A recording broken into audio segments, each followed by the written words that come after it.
Bonjour. Alors il y a deux aspects qui ont été assez importants pendant cette période.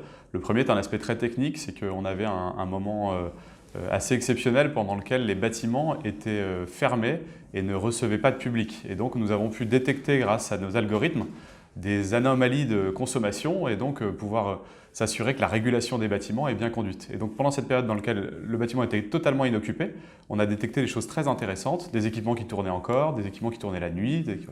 Et en fait, c'est un très bon révélateur, au-delà du gaspillage qui a eu lieu pendant cette période, c'est un très bon révélateur d'une bonne conduite d'un bâtiment. Et donc après le confinement, on a été capable de cibler les bâtiments sur lesquels il y avait des actions à mener pour améliorer la programmation horaire. Deuxième chose qui est très importante, c'est le marché.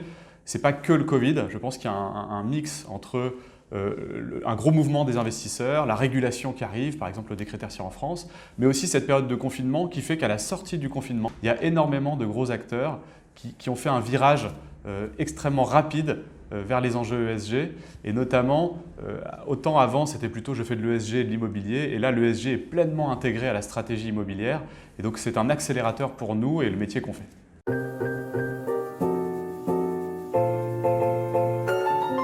Quand on parle de ESG, on parle effectivement de l'ensemble des contextes environnementaux, société et gouvernance, c'est-à-dire qu'en gros, comment rendre un parc immobilier plus durable avec ces critères-là. Donc c'est vrai qu'on dit ESG, on dit RSE, c'est pas très grave. Ce qui est important, c'est vraiment que c'est un élan très fort vers la durabilité des parcs immobiliers. Et donc encore une fois, cette période, c'est pas que cette période, c'est qu'il y a vraiment une convergence de plusieurs phénomènes qui fait qu'il y a vraiment une très belle accélération et surtout que ces critères-là deviennent des critères stratégiques alors qu'avant, c'était plutôt des critères qui étaient regardés à côté.